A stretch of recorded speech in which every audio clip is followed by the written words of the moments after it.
Pengertian hak asasi manusia. Hak asasi manusia, HAM, adalah hak dasar yang melekat pada setiap orang sejak lahir sebagai anugerah dari Tuhan. Hak ini tidak diberikan oleh negara atau lembaga manapun, sehingga tidak boleh dicabut atau dikurangi. HAM memastikan bahwa setiap manusia diperlakukan secara layak, dihargai martabatnya, dan tidak diperlakukan semena-mena oleh siapapun. Kategori hak asasi manusia. Pembagian kategori hak asasi manusia dibuat untuk menunjukkan bahwa hak asasi mencakup banyak aspek kehidupan, meskipun berbeda ruang lingkup. Ketiganya saling melengkapi dan bertujuan menjaga kualitas hidup manusia.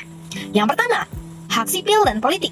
Kategori ini berfokus pada kebebasan dasar seseorang, contohnya hak berpendapat, yaitu hak seseorang menyampaikan pandangan tanpa takut ditekan, serta hak untuk mendapat perlindungan hukum ketika menjadi korban kejahatan.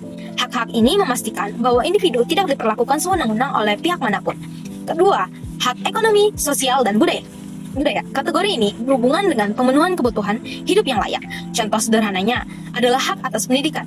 Ketika seorang anak ditolak masuk sekolah karena alasan ekonomi, maka haknya telah dilanggar. Yang ketiga, hak solidaritas. Hak ini bersifat kolektif dan hanya dapat diwujudkan melalui upaya bersama. Contohnya, hak atas lingkungan yang sehat.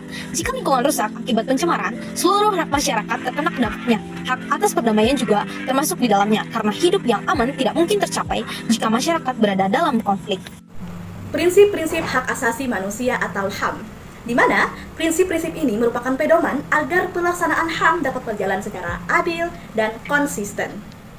Adapun beberapa prinsip-prinsip HAM, yang pertama yaitu bersifat universal, yang artinya HAM itu berlaku ke semua orang tanpa memandang ras, agama, status sosial, atau asal negara sekalipun.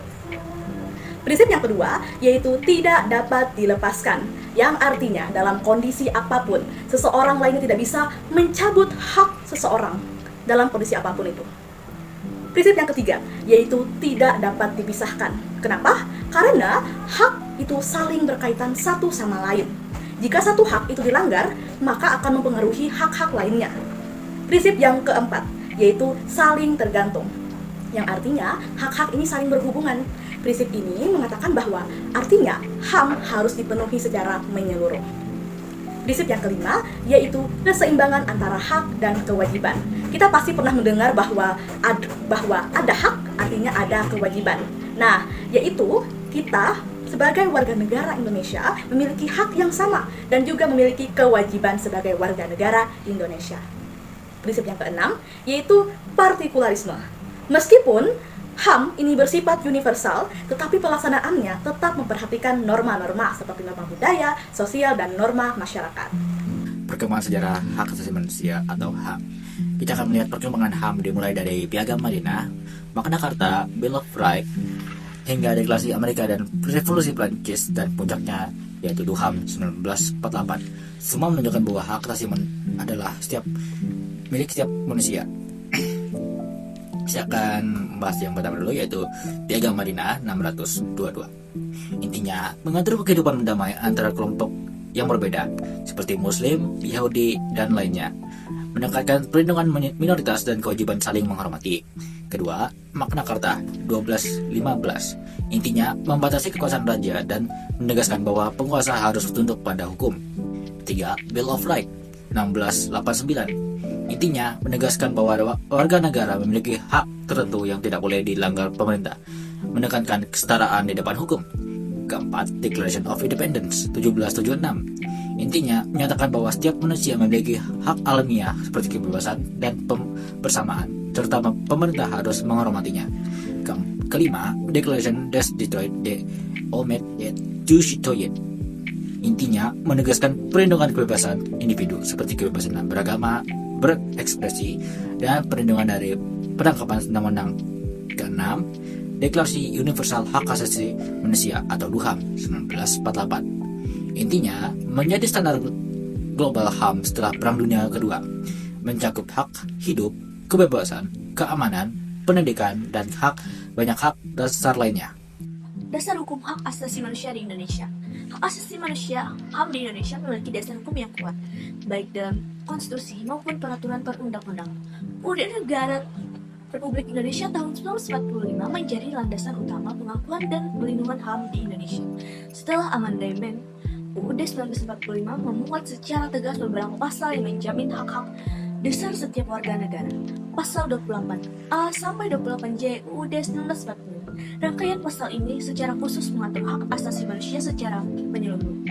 Undang-Undang Nomor 39 Tahun 1999 tentang hak asasi manusia. Undang-undang ini menjadi dasar judikasi utama dalam pelaksanaan HAM di Indonesia. Di dalamnya diatur hak sipil, politik, ekonomi, sosial, budaya, serta mekanisme perlindungan dan penegakannya. Undang-Undang Nomor 26 Tahun 2000 tentang pengadilan HAM.